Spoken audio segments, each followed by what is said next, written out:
So the story with Octillery, I'm not sure if you've explored my channel. My first video ever is fixing Octillery in under 5. So I don't know, when you guys like have thoughts that you're just like, when your thoughts are just running when you're playing a video game and your mind is kind of on default mode, you have just like random blips and thoughts about things. This blip, I had a mental just blip where I was like, what if I want to fix this Pokemon because it's so bad. Because I was playing a Soul Link where I was like, I'm probably going to lose this thing. And I just had that running thought, just a thought that just got loose. And I was like, all right, what if I fix Octillery? Wait a second, what if I make a YouTube channel fixing Pokemon? And then everything just clicked literally at that moment. And I turned to my boy and I was like, Aiden, I know what we're doing. Like, I know what I'm doing. And the thing is kind of seeing them grow and extend. And like you said, I just agree totally where I think Gen 5 was the pinnacle of the graphics of that era and what the history of Pokemon and all its aesthetic could become. And it almost feels like, here's the thing, when I say like Gen 5 is my favorite and I'm like, oh, it's my first game, people, I've heard fanboys and I've had fanboys come at me and be like, of course you're saying it's your favorite because it's your first and one. Nostalgia and yada yada. But genuinely, and I mean this, like, I feel like Sun and Moon and Heart Gold Soul Silver have come so close to crossing that threshold of being my favorite games personally.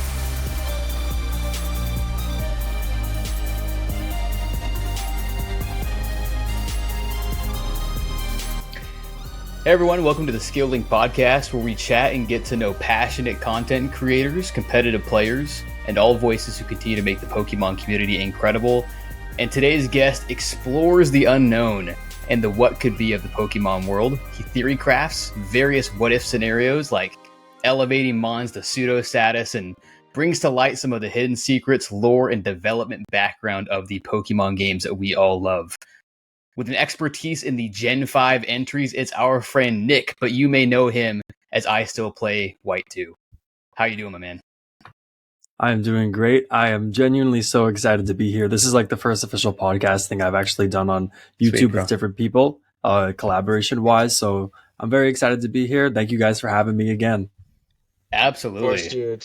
Of course. Yeah, I remember I came across your channel a couple of times, and it just was one of those things where I think it was a couple of your shorts and then one of your pseudo legendary videos, and it was just like, this is so cool to have a passion like you do for the Gen 5 era of the Pokemon games, and then also to take Pokemon that deserve it to the next level is always super fun, and you do a lot more than that. So you struck me as just content gold, and you're killing out there, dude. I mean, I think you started like probably about a year ago, and you're already at 7K subs. It's insane. You're making it work. You're bringing just a new light to the Pokemon community, which we love. So I told Josh, I was like, we gotta get him on, and hopefully he says yes. And luckily you did. So we're just grateful for your time. Yeah, I was so pumped. Like I love doing it. Like I would do this stuff no matter what. Like no matter how far into YouTube I am, because I love chatting with just randoms and talking about it. So yeah, I was on. Absolutely. I saw the DM and I was like, yo, we're doing this immediately. I was like, let's go. I love it. It's go time, bro. Heck yeah, I love that. Well, excited to get into it. Before we get into the nitty gritty of your content and maybe some fun theory crafting stuff, we want to get to know you a little bit as well. So outside of Pokemon, what interests and hobbies take up your time? Ooh, so I just came back from a vacation today. Nice. I was in Ocean City for a little bit. I was in Maryland. Oh, no way. Usually where are you from, around that area? Yeah, so I'm my wife and I live in South Central Pennsylvania, but we go to like Ocean City or Bethany Beach, Rehoboth for we went for our anniversary last year. It's fun, man. We were in Rehoboth, yeah. That's awesome. Oh, we love it. Yeah, we were there for a 5-year last year, and then we were gonna go last month, but we're expecting our first this year. So, and she was in her first trimester, so she was like super sick. So we're gonna try and go in like September instead. Nice, man. But yeah, that's awesome. We love it's so fun, man. I love the area. Good for you, yeah. No, it's my second year. It's been a blast, but because it's summertime now, we're traveling a bunch. So that's where I'm with. I went with my cousins. But besides that, I just graduated college with a degree in computer science and video game design. Nice. So I'm very happy about that. And I've been doing Call of Duty game design specifically because that's what I want to go for. Yeah, and I do Black Ops 3 mod tools work. So I make custom zombies maps on Black Ops 3. That's really my main passion and hobby. Yeah, I want to work for maybe Call I gotta of have Duty, you and I have back a on port. and we talk about that, man. Huh? I'm a big Zombies fan too. Like, Yo, bro, I would make a major. whole nother episode with you about this. I can go on Oh about man, it, but yeah, yeah, dude. You say I have that. I whole mean, I portfolios and stuff.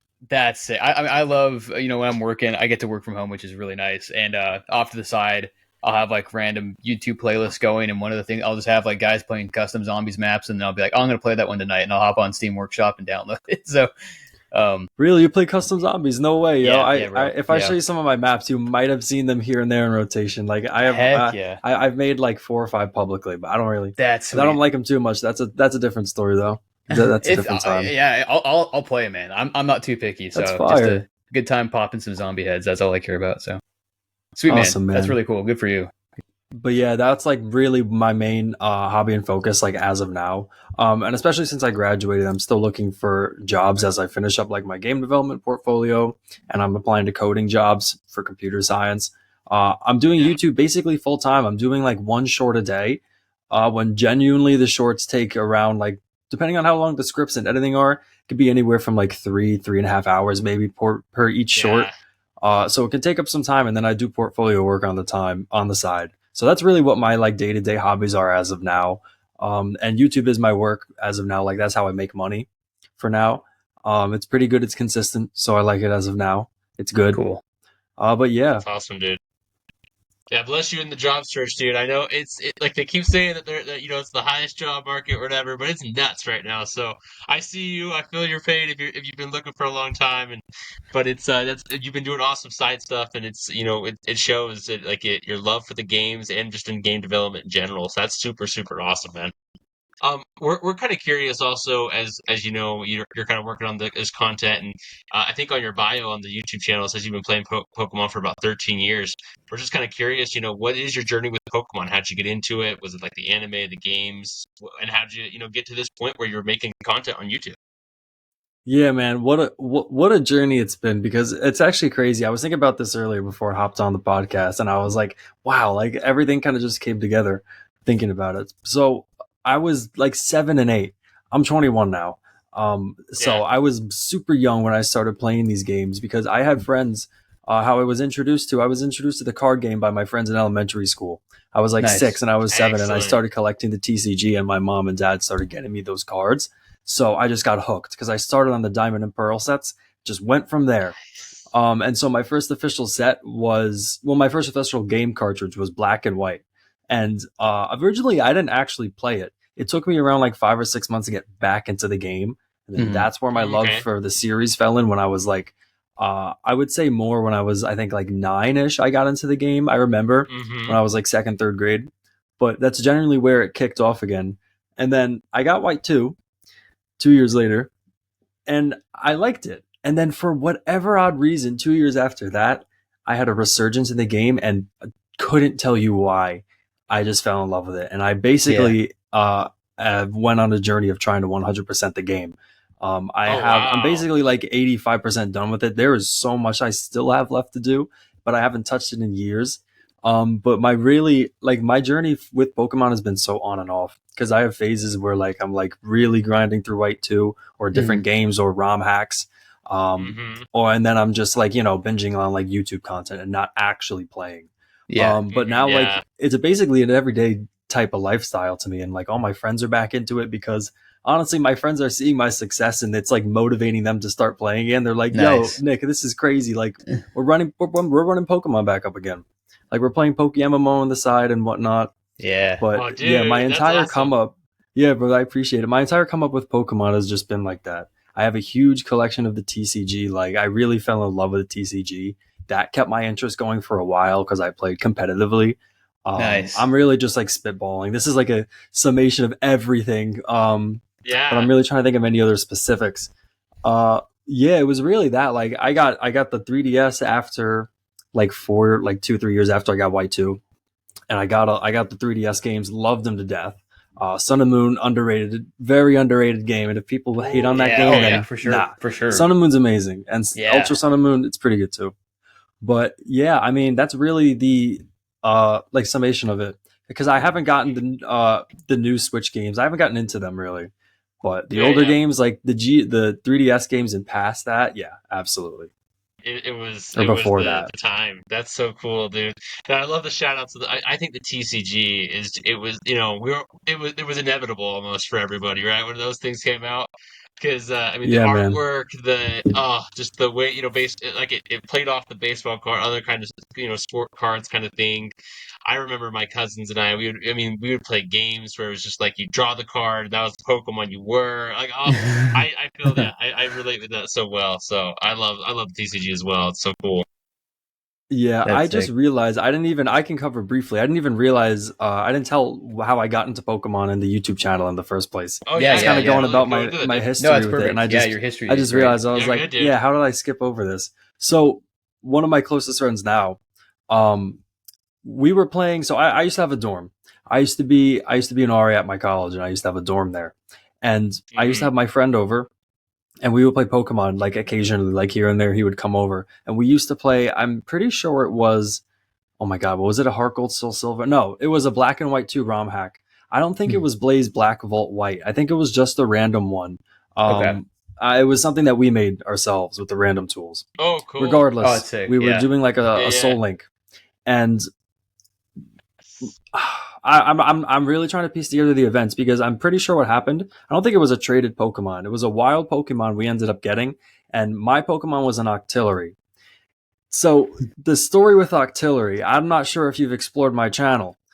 My first video There's it. ever is fixing There's Octillery in Octillery. under Fix 5 Octillery in 5 minutes. minutes. Yeah, yeah. So I don't know when you guys like have thoughts that you're just like when your thoughts are just running when you're playing a video game and your mind is kind of on default mode, you have just like random blips and thoughts about things. This blip, I had a mental just blip where I was like, what if I want to fix this Pokemon because it's so bad. Because I Yeah. was playing a Soul Link where I was like, I'm probably going to lose this thing. And I just had just that running thought, just a thought that just got loose. And I was like, all right, what if I fix Octillery? Wait a second, what if I make a YouTube channel fixing Pokemon? And then everything just clicked literally at that moment. And I turned to my boy and I was like, Aiden, I know what we're doing. Like, I know what I'm doing. And then That's sick, June 12th, June 13th is when the channel started. That was last year. Last year, yeah. And that was that. And then, hey, we're here now, July 9th. Oh, so cool, 2025. dude. But yeah, It's that going was great. basically how it started. Because again, I told you I go through phases of like playing Pokemon, and that was one of them where we were playing a ROM hack, and I just had that thought. I was like, wait a sec, and it was a good idea because I thought it was a good idea because I have never seen that style of content before, Mhm. that's what launched my channel. If I'm being honest, that's what brought me like the initial success. That brought me up to like 2.5 thousand subs, I think. It's Like crazy. fixing amazing, Pokemon dude. and doing pseudos. Uh-huh. And then Shorts has grown my channel like nuts, The thankfully. cheat But code, man. It's so good. I mean, I gotta say right now. So for those listening, Nick has 2 shorts over 1 million views, which is insane, and several that are in the hundreds of thousands. Shorts. If you tap into that, man, it does some heavy lifting, and they're high quality too. Like you said, you spend a few They're hours so on fun. them. They're really really well made. thank you, man. I appreciate it. I genuinely like the longest process and the most tedious part about it is honestly writing the scripts. Because Yeah. if you don't write a good script, you're gonna lose your people. You're gonna lose your viewers right at the start if it's not hooky, catchy enough. And especially with Yeah. the video, with the visuals, you have to like combine them. You need good visuals and a good hook right in the first 5 seconds so people stay watching. Yeah. And like, it is what it like. It's a learning game, honestly. Mhm. And it's tough because Yeah. I've had shorts that flopped and I spend hours on them, and I'm just And you're like, just like, hey, what I do man. wrong? Yeah, exactly. And I thought I made a Yeah. perfect short. But, Yeah. that's just the way of the game. I get that. That's super cool, dude.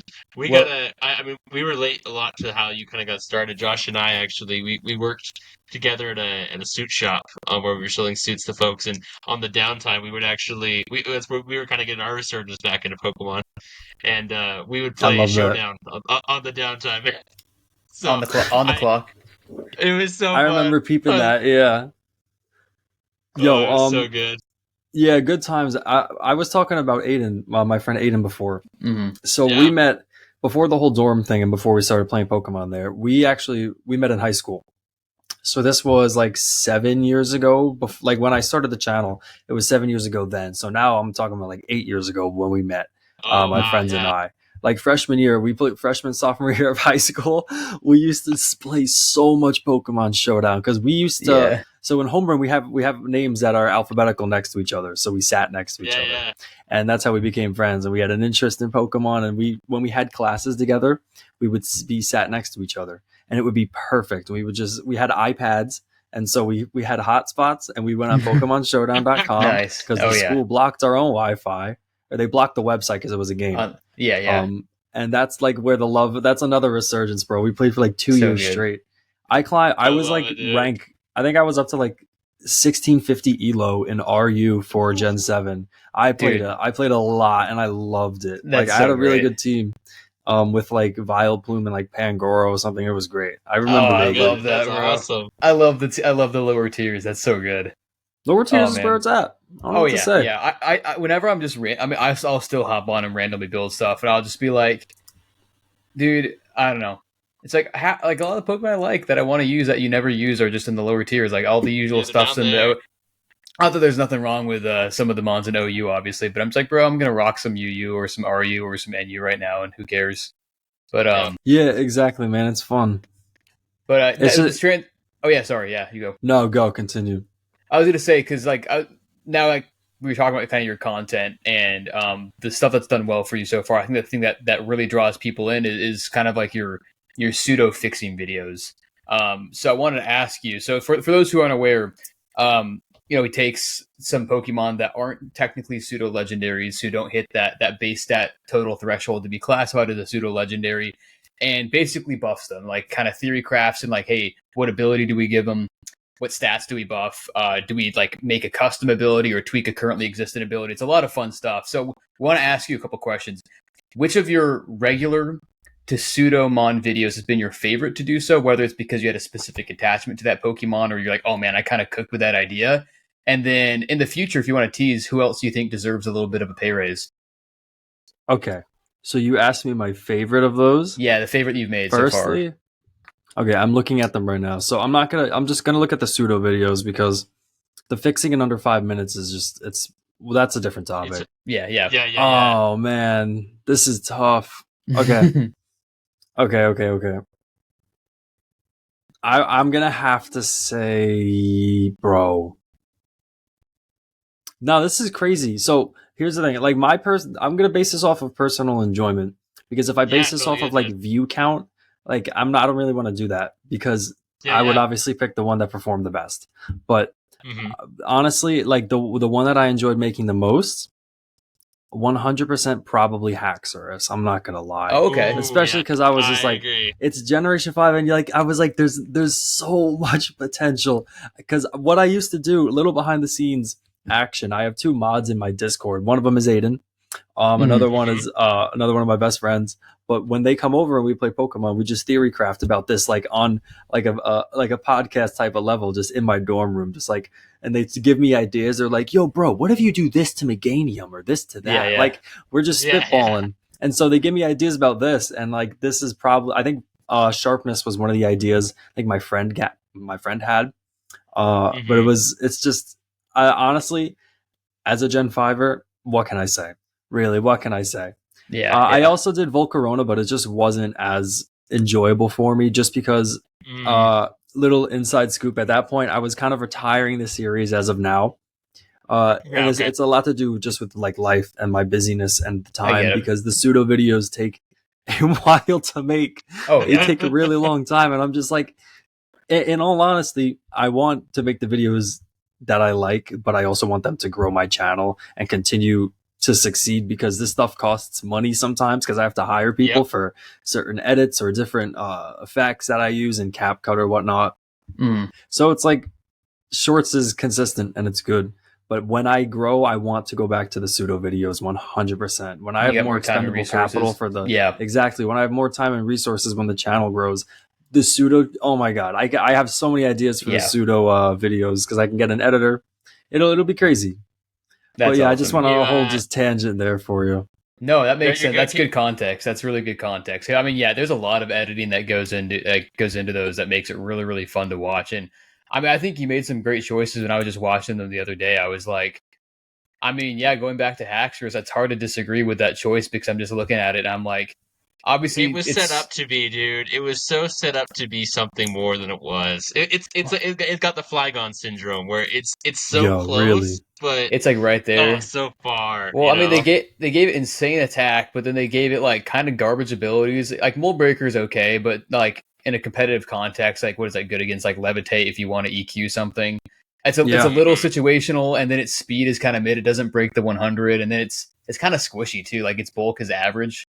Mm-hmm. Like the attack is obviously insane. If you get a D dance off, then maybe you're kind of cooking. But like it's to your point, it's like, hey man, this thing needs to get pseudoed up, and you made a case for it. And that's the fun thing about these videos is that it's the theory crap. Like you said, you're playing these games, and all of a sudden your mind's just racing. You're like, what if it had this, or what if that happened? And here you are, and you materialize it for us people. And then you got people in the comment. I mean, 27,000 views, 200 comments of people, talking about this.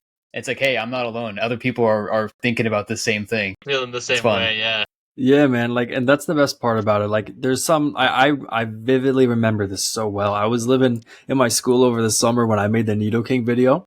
And like, it was such just like a bare stripped back, like dorm room I was in. It was nothing but me, my laptop, and like a bag of clothes. And I was just making videos in there with my mic. And I woke up one day cause I was just like at school, just grinding, YouTube. And I woke up and, Nidoking was like at like, pretty sure 4,500 views after 7 hours. And I was like, oh my God, I was losing my mind. And like at that point, I realized like, dude, people are clicking with this. Like there's an audience with this and people want to see stuff like that. Like that's the best part about doing this is like you see that feedback and you're like, oh my God. Like bro, it's like adrenaline. It's really like, for sure. It's crazy. It's addicting. Yeah. It's crazy. Yeah, absolutely. That's super cool, dude. I was curious about you also played around with Giovanni, which I thought was a really good idea to make him like what if he was a dark type gym leader. I was curious if there were any other gym leaders that you think could possibly fit in another niche, like another type niche. Like in I know in Gen 8 we have Bede kind of switch over to fairy type from the psychic type. And so like some thoughts I have is like Blue and Sheeran and Koga maybe could fit in some others, but like I was wondering like if you had any in your mind that you thought would be kind of fun to play around with. Yeah. I honestly feel like I've had this, I was thinking about this originally when I wanted to make the video. Clay being a rock type. But the thing with that, it's like there would be a lot of synonymous mons that would be crossing over regardless, just because a lot of ground Pokemon are rocks and vice versa. So that was kind of something that I threw out the window immediately. Right. If I were to like transform anyone else, I think maybe Jasmine. Because little fun fact, I originally wanted to do the video on like rock types. I remember this entirely. I didn't want to do Giovanni Dark, and I was originally thinking like Jasmine Rock maybe instead of Steel, and I was like that could be kind of an interesting type of beat considering like minerals and whatnot. But I couldn't really make it connect too well. Do you guys have any other thoughts on like what could potentially be? Because that was a series like I kind of wanted to. I spontaneously did that. It wasn't anything I was maybe like trying to take crazy far, because honestly it was kind of hard to develop like a full thought and team for those types of videos. Right. Yeah. It's a good question. I'm trying to think. I've seen some people. I don't know if like someone's like done like a full like series on it or like a playlist of videos on it, but instead of doing like gym leaders with a type niche, I've seen them do it like built around a strategy or like a specific stat.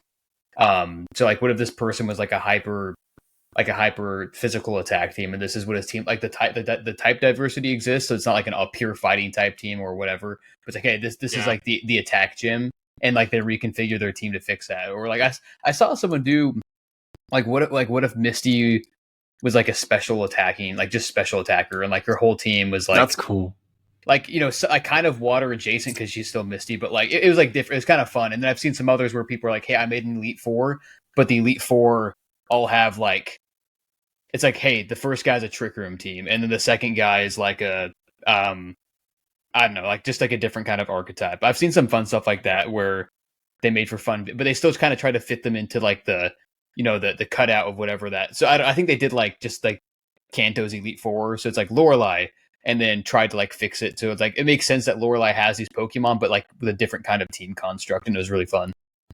One think thing that I that's think. like O Creations. I think I've seen him. So what Yeah, were you that saying, sounds. Yeah, Logan? yeah, Yeah, he's got some good one too. One thing that I think would be a good one is kind of in Gen 2, you have that niche where, or that kind of situation where you fight Koga in the Elite Four, which he's a poison type in that one, and then you also fight his daughter later on, she has a poison type as well. So I think it'd be kind of interesting maybe to switch up those. Like maybe you could also make one of those dark types, or like Josh said, maybe you could kind of play around with the poison criteria, but they're not all poison type Pokemon. They get moves and things like that. They could play around with that idea. So that could be fun. I also was thinking Sheeran. Like I remember, I don't know if you guys ever played like the old um it's Ages and Seasons Legend of Zelda games on the Game Boy. I've But seen like that. Yeah. you could connect your games and like continue your game on the other game. What would be kind of cool is like if you connected up your white or black versions to white 2 black 2, if like Sharon kept the typing of the starter that he chose and maybe had like a type of like whatever starter he had. I don't know, that could be kind of fun too. that's cool. I like that. Yeah, that could be a cool combination to do. Absolutely. Like if like a series like that ever continues, I can see that for sure. Like different type matchups. Yeah. That's Yeah, cool. There's a yeah. lot. Yeah. That's the best, bro. The best thing with YouTube, man, and like especially in a niche like this, there's so many creative routes you can take with Oh, yeah. videos, and you can just add so much into like it's like an ingredient. Just add so many extra ingredients into something, bro. It makes it a really unique video. You had a lot of So fun Yeah, it's ideas. fun. That's sick. And speaking of that, I was actually curious on so like tell us more about like the process that you use to find like maybe some facts about the Pokemon games that aren't as well known. Like what kind of sources do you go after? Do you like Bulbapedia? Do you watch other people's YouTube videos? And then maybe what's your favorite one that you've found so far? I'm very happy you answered this. I mean, you asked this. So, how can I put the best way I can put this? I played too much of this game as a kid. So you're To your the own point, source. essentially. So Yeah, most no, of the it's great, time, dude. I love because that. so what happens? I have the handbooks for these games, Yeah. and Oh, I dude, I mo- that's love that. I sick. have. They're so fun, dude. They're so great. they're amazing, and I have the posters for them. They're up in there. I used to have them up on my walls, like the map and region posters and the Yeah, Pokedex yeah. posters. I loved them to death. I just have them folded up now, but that's besides the point. So I really so in these guidebooks, whatnot, they tell you everything. They literally tell you every single step, Yeah. every single Easter egg, Oh every single wow. hidden little lore piece to do in the game. It tells you to do, or it tells you what to do. Nothing is hidden. Like, granted, it might take a little bit to sift through and find like the nitty gritties. Mhm. And sometimes, honestly, I will be honest. I would say 60% of the videos, 70% of the videos, I'm going to like Bulbapedia or Cerebi to go and fact check information, Yeah, or to for grab sure. links, or Hmm. to grab dates and references. Because why would I know when I'm not going to know off the top of my head when like Game Freak is sending Charmander on the mystery gift. Like, Yeah. it's just I got to Yeah, check for yeah, stuff like that. yeah. But no, I do genuinely go back and check the links, even if I have the knowledge in my like head, because I want to fact check it for myself. Like, I'm not going to be Mhm. dumb and ball out and make a video from memory that like I could be wrong, and I have been wrong before. I've done that once or twice where I write a script from memory like quickly, and I Mhm. fact check it, and I watch a video or like a clip that I'm making the video about, and I'm like, that doesn't happen, and I just mess it up. Yeah. But yeah, no, that's genuinely my process, because that's where I have my knowledge from. The handbooks, Bulbapedia, and just my experience and just watching other videos. It's just really just sifting through and seeing like whatever piques your interest. If I'm being That's honest, if I had super to pick cool, a Yeah. dude. favorite, like as of now, my favorite is probably the 3D camera angles, the That things was that you can break. that's what I was referring. That's what I had Yeah. in mind. Yeah. I do game design, like 3D game design, so that already piqued my interest when Was I right up your figured it alley. out. Yeah. And yeah, and it was, and honestly, I will be honest, it's something that people haven't explored ever, and like that I haven't seen full videos on it where people are really like doing and breaking angles. So people want to see this type of content, so I'll make it because it's cool. It's unique. Yeah. That's It's so like That's cool. it's super showing a cool, dude. different like world essentially of the game. Yeah, like a different way to experience it. Like, I really quick before I was gonna ask you actually about the the different camera angles, because I watched that video today and I found that incredibly interesting. I also want to shout out your the Zoroark forest video that you made, where it's like that one was trippy, and I never knew that it even existed, and I loved that one. I thought it was super cool. Like it needs the legendary beast from a mystery or from some sort of special event, and it was cool to see how Nintendo and Game Freak still like slip in those little things, and like the steps of certain things are insane. So I just gotta shout you out for the detail and the research that you do, because it's really fun to see what you find. But kind of getting back into the camera angles, and you kind of talked about the Game Shark in there. I was kind of curious, if you have any favorite Game Sharks like codes when you were a kid, and then from that episode specifically, did you have a favorite camera angle or any favorite insights from the game dev's perspective? Because I thought it was really interesting. There was one city where you were kind of more forward faced than like you usually are in that, and you kind of shouted out how you can actually really appreciate the 3D design and the architecture of the town more. And I was like, that'd be kind of cool to like almost reimagine this game with some different angles and see what is possible. But I was just kind of curious your thoughts on that, and from your expertise, what you think the game devs did that was awesome and what you might do different. Oh my God. Yeah, absolutely. I'm going to try to condense this as best as I could. Yeah. Because originally I was actually writing an entire video essay script about this topic. And a lot of the things you briefly touched on were things I was going to expand on vastly if I ever made this video. So it's really, I have a lot of these ideas flowing in head already. But bro, when I used to get the Game Shark, I had a hack where you can just straight up just clip through walls. It was a lot of fun. That's sick. Because a lot of the times, like you can only go so far until like the blue barrier just doesn't make you walk anymore. You literally can't. Yeah. And then it's just I thought it was also hilarious. You could just walk through forests. Like I was a little kid just exploring like the stuff that I could never have seen before. Like that's curious to me as a kid. There was another one where like in White 2 specifically, you could, I think it was Master Balls. Yeah. You had a certain number of Master Balls in your bag, and that number determined what Pokemon would spawn in a hidden grotto. So if you had number 100 on the Pokedex, then it would be, or no, 100 Master Balls, it would be 100 on the Pokedex.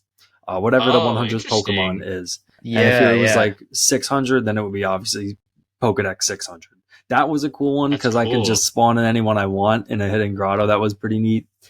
There was like always repels. You always have repels on. That was super useful. But yeah, there were cool AR codes because I got that for a birthday gift. Game Shark. It was really cool when I was super young. My friend gave it to me in like elementary school, and I was like, yes, because I can hack, and it was amazing. That's so awesome, good. Dude. I love that. But for sure on the game design stuff, oh my goodness, I really enjoy how like, how do I put this? Not even cartoony, just how simplistically like perfect the graphics are for Generation 5 in the DS games specifically. Yep. Because, and especially on emulators, they hold up impressively well because they're meant for these 360p screen, like 240p screen on the DS, where you're not supposed to see many details, and then you bring it onto an emulator, and even upscaled, it's looking insane.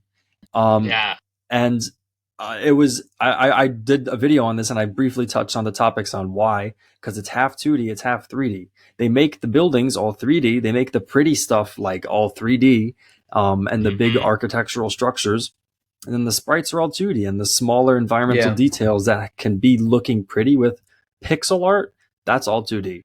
And that's what makes them save on resources. And also you're loading only small areas at the map at a time.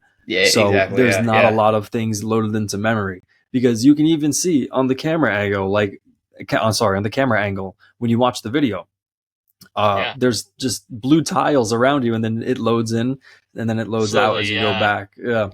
And it's just that's the DS saving resources, and that's the game doing that, because that's just how their culling system works. I don't think people have altered that, because I will be honest, I've tried looking for an AR code to disable this like system of culling and this system of rendering, because I wanted to make a video to see if it was possible to maybe load a lot of areas at once. Because my thought process was, I want to see if every single one of these routes that appear next to each other show up interconnected if I could disable it. but I couldn't find a code to do it. And I'm gonna consider hiring someone to do it, so I can make a video or at least showcase it, because I don't know how to make AR codes, but I think it'll be really cool to do that. That would be cool. But yeah, man, I'm trying to touch on like that 3D thing you mentioned about the game before, but it was just stuff like that is really is genuinely why like I love the graphics so much about it, and why this 3D camera AR code intrigued me so much, because it gave me a whole new perspective on how the game is made and just how things work and operate and how things are meant to be. And there was some article I read where some independent game dev made his own camera in, I think, Unity or in like a different game engine, and it was exactly like the black and white camera with like fake 2D and real 3D. It was really, really cool. If I find that article, I would send it to you guys, but like, that was months ago. God forbid I find it, I'll send you the link. Yeah, no worries. It was super informative. No, it's cool. Yeah, it's very neat. Yeah, like hearing you explain, like it makes sense why, like you said, I feel like the DS generation of games graphically hold up the best. Because they still kind of capture the original charm of like, hey, Pokemon was created on like a 2D gaming system. It was originally created with that in mind, with that being like, hey, this is the technology and resources we have at the time. But then it had evolved just enough where it's just a crazy enhanced version of what it originally was graphically. And not to say that there is anything wrong with 3D graphics or what they could potentially do in the future, but I know that for the most part, the graphics in the last few generations have been mixed. Even though like there's some awesome Pokemon, there's some awesome other things about the games. Like you said, shout out some of these recent generations that I think by some people are a little overhated. But like as far as like strictly talking graphics on top of everything else that the games give us, it's hard to feel like that didn't peak during like Heart Gold, Soul Silver, Platinum, Black 2, White 2. Yeah, I mean, especially in battle. Like I don't know, I'm sure it's been said. I know it's been said a million times, but I'm such a sucker for the animated 2D sprites, like in battle, dude. Oh my god! They just give so much personality to. And I know that they're obviously animated in 3D, but specifically the ones from Gen 5, just the charm so good. And the personality that each Pokemon has, it just felt, I don't know. It's just, to me, that's unbeatable. Yeah, and it's funny. I'm actually really glad you mentioned this, because it brings back like a string of thought that I mentioned earlier about me loving White 2 so much. Like, I think one of the reasons why I fell in love with these games so much is because I felt like there was such a diverse selection of just unique characteristics of Pokemon to use, and there was so much to do in the game and so much to do with all the Pokemon. And like, bro, you mentioned the amount of just diversity and how unique they all felt. Like, I felt like each had its own quirk, and despite their stats being so similar in certain scenarios, because you can only have so many diverse mons at the end of the day, and there's only so many good ones. Like, each one felt like it really was truly different. Like, I don't know how to put it. Like, even though like it could have had the same attack, but I still feel like I'm doing more damage with like X or Y. But yeah, man, there was so much charm just put into these Pokemon. It was the perfect combination. Like, so good. Like, and I think one of the reasons why it's such a good game, the sequels in particular, it's the last DS game to be on the system for Pokemon. So I really think they went out with a bang. They were like, listen, we'll see what we can do. We'll cook up. And oh my god, did they cook up? I don't. Oh my goodness. I always loved in like my younger head. I'm like, it was so satisfying. Like, to your point, when like certain Pokemon will use certain, like, when dozens of Pokemon could have access to like Ice Beam, for example, or Hydro Pump, but it was always like so satisfying when it looked like it was actually coming out of their mouth or their cannons or wherever it comes out. So I'd be like, oh man, I use Ice Beam, and it actually came out of like its mouth, or it's stuff like that. I'm like, that one did some extra damage for sure. Like me at 14 or 15 years old, but oh yeah, dude, so good. I also just gotta shout out the evolution of I could kind of what we're saying with the perfection of the White 2, Black 2 kind of aesthetic of the graphics was kind of thinking back, growing up with the Pokemon. I grew up from Gen 1, and the thing is kind of seeing them grow and extend. Like, they're playing around with the 3D ideas in Gen 4 and things like that, and they're trying to bring the limits of what that classical feel could feel like, where and like you said, I just agree totally, where I think Gen 5 it was the pinnacle of the graphics of that era and what the history of Pokemon and all its aesthetic could become, So I just love that comment. Yeah, man, you literally put it perfectly. And like it almost feels like here's the thing. When I say like Gen 5 is my favorite, and I'm like, "Oh, it's my first game." People I've heard fanboys and I've had fanboys come at me and be like, "Of course you're saying it's your favorite cuz it's your first and one. Nostalgia and yada yada." But genuinely, and I mean this, like I feel like Sun and Moon and Heart Gold Soul Silver have come so close to crossing that threshold of being my favorite games personally. But and in the end, it's just White 2 beats out on every single way. And granted, yeah, it could be nostalgia, and because I'm a Gen 5er and it's my first ever game. But in terms of just content alone and vibes and just how Pokemon is laid out in front of you and what it's about, to me, White 2 has it all. Like genuinely. I always, and honestly, people have warmed up so much to it over the years. And like, I remember there were forum posts on Reddit when Sun and Moon started coming out. That's when the love for White 2 and Black 2 started like reviving again. And I've always been like in the back of my head, I've been saying this for years, like no one ever listens, and it was like finally, and now it's at a full, like everyone knows these games are good now. That's just like, that's a common opinion, right? Like if you think these games are bad, you're in the wrong. But like if you thought they were good like 10 years ago, you would be like out of here. For sure. Be gone. I love it, dude. I love it. I love how everything is flipped around. Yeah, no, I totally agree. It's one of those ones where it's one of the most unique entries in the series. And they take that because it's one of the ones where it's a completely new region. They start completely over. I think there's not even any other mons from the other generations until like after the Elite Four or something like that. OG Black and White. Yep. And so it really was a reboot, and they did it wonderfully. So we could go on and on about that, but we do want to kind of get into our rapid fire round. This discussion's been awesome, but we're going to kind of have some fun, quick questions for you, and then get into our shower thoughts.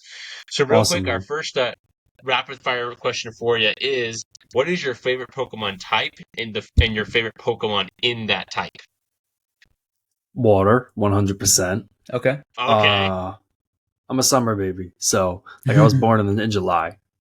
Oh God, I'm gonna say Oshawott.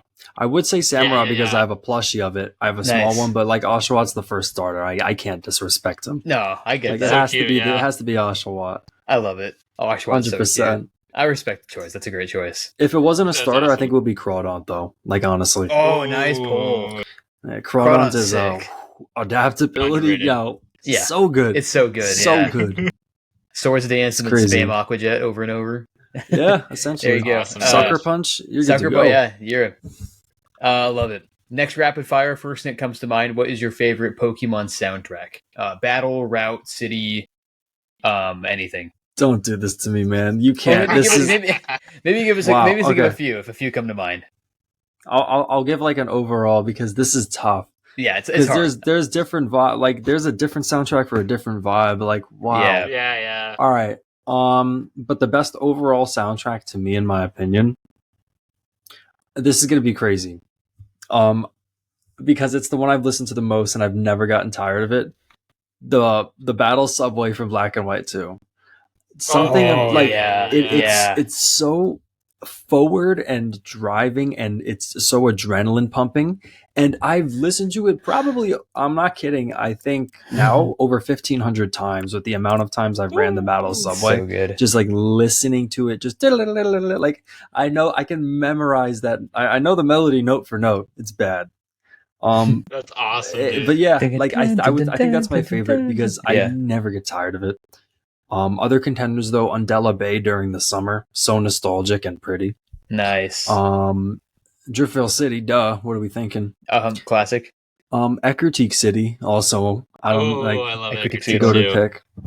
I'm trying to think of older games and some newer games as well. There's a lot of great route themes from Sun and Moon, but I can't I can't name them off the top of my head. But think of some routes from Sun and Moon, and I think there was I'm drawing a blank.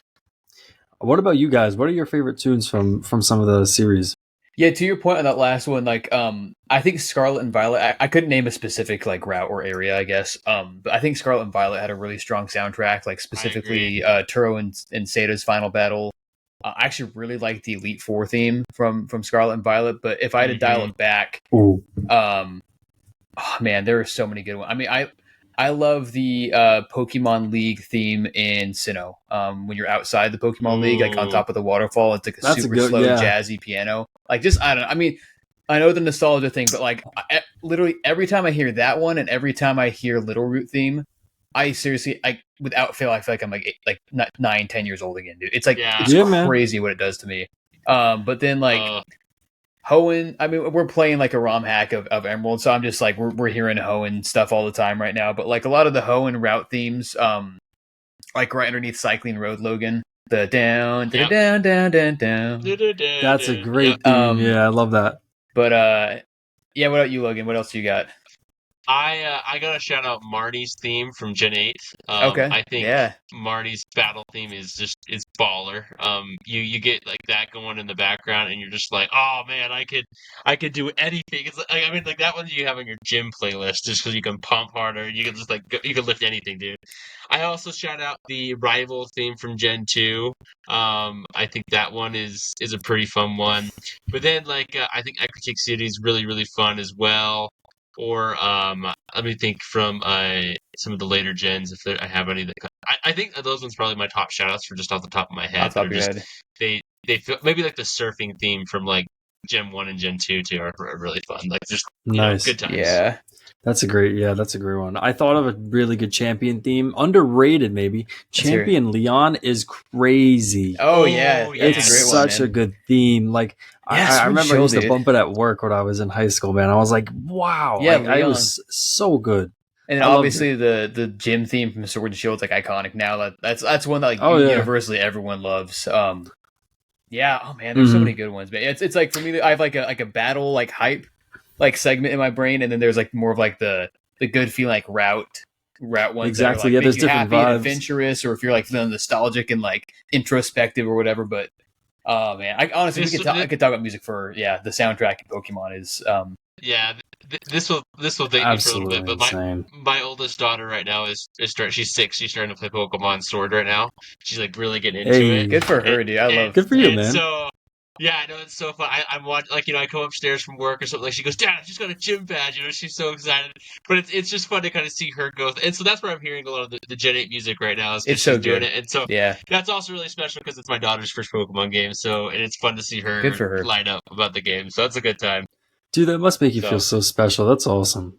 Good for you. It's so fun, man. That's gonna probably happen when I have kids, and I can't wait to see it. I'm gonna be like, yes, I did something right.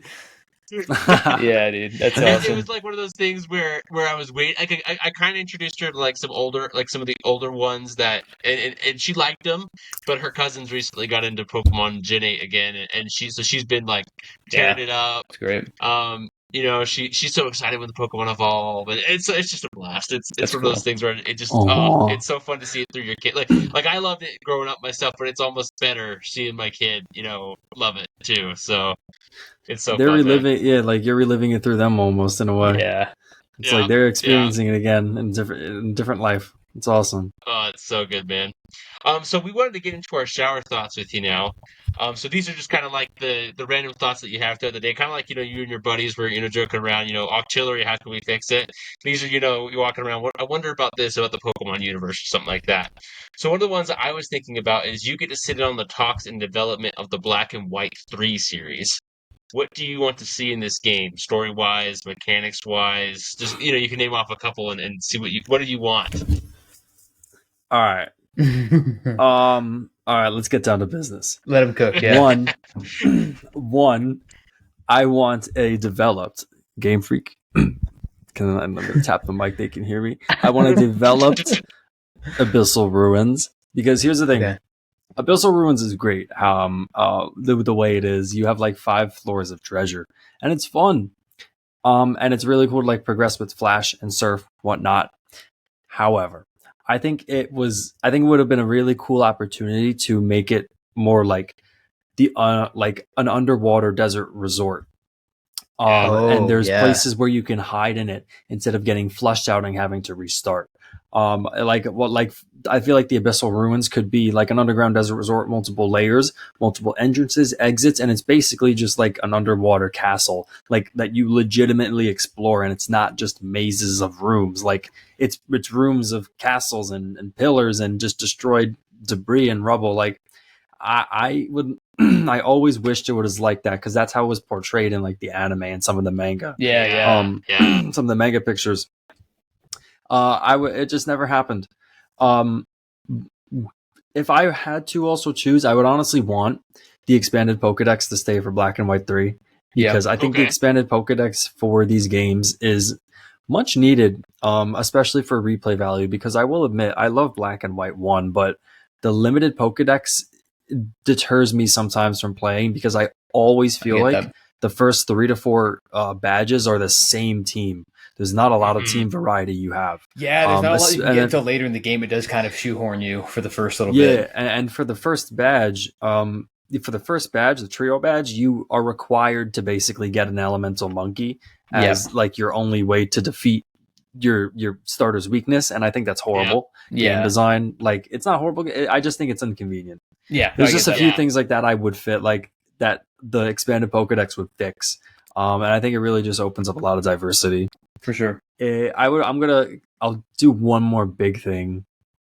I think so. Are you guys familiar with the Entralink? Yeah. Yes. I don't know if I am off the top of my head, but yeah. So keep going. I'll listen. So there's a Sea Gear feature. It's a wireless Sea Gear feature in Black and White. You click it on the bottom screen, you get transported. It's a wireless. You get transported into this wireless world, and on the left and the right, there's like. You go to the left and the right of this island, and there's walls that you could like teleport through if you connect with another player, and you go into their world. It's basically it builds like a bridge to connect to that player.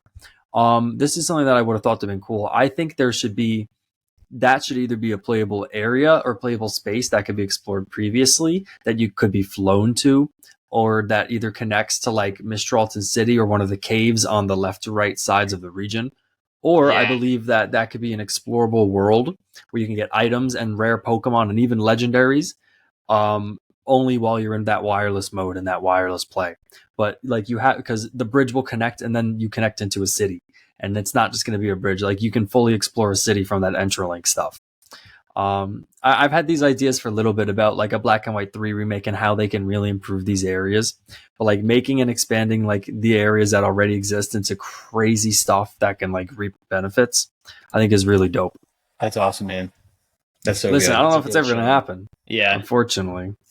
Yeah, no, you're good. And sorry if you hear my my dogs barking. We have 2 little terriers, and they're actually the reason that one of my favorite Pokemon ever is the Lillipup line, Lillipup Herdier and Stoutland, because they're terriers, so they look just like that. So that's amazing. Speaking of Gen 5, if I can, who would have thought? That's amazing. Pop, come here, Flynn. They're super. They were doing great. I'll just see if I could pick them up because that's why that's like I'd say those are like in my top like 5 Pokemon ever. Just a random Route 1, first route. Normal type mon from Gen 5, and that's why. But anyways, I thought that fit in with the Black and White conversation. So 100%. Logan, what's your favorite Pokemon?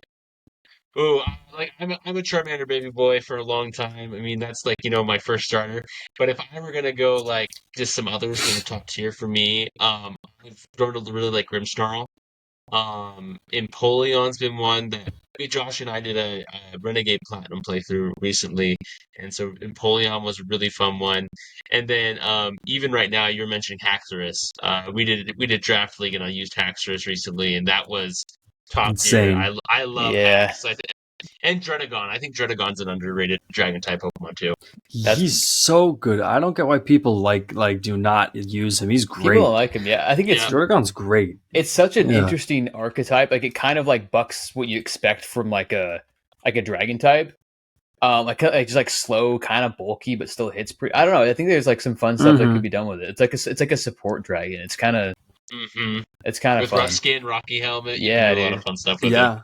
The sad thing is like all those Pokemon that used to be really good or like viable now in the new gens, that's why people hate on them. It's because they're bad now. It's power creep. Like Haxorus and Dredagon, they're mid now.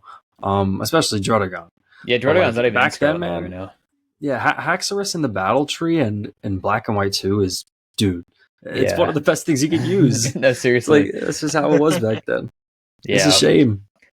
Well, no, we appreciate it, man. We appreciate you hopping on the chat with us. Before we wrap up here, we wanted to give you the floor one more time to kind of, maybe plug for the people anything that you have coming down the pipe, whether that's, soon or maybe a couple months or something that maybe you're working on. And then maybe some nuggets of wisdom that you want to share with the people. This can be about life. This can be about content creation. This can be about Pokemon. It can be about anything. So I'll kind of give you the floor to plug some stuff and then leave us with some bits of knowledge. Sure. Fun. Interesting. Okay. I won't take up too much time, but yeah, you're good, bro. All right. Where can I guess? All right. Interesting. Okay, cool. Firstly, I honestly want to thank Josh and Logan for having me on today, because I'm probably going to be plugging this on my own Discords and on my own channels. I'll be linking it. So if anyone from my channel is watching this from my account and my channel from my Discord or wherever, please go subscribe to Josh and Logan's podcast channel now. Appreciate it. Thank you guys so much for having me on, like genuinely in the first place. I got this notification. I was so excited. I was like, let's do this. And yeah, it's I think informational, or not even informational, but like just fun podcasts and chats like this in the community really benefit just the community as a whole. There's no other way to put it.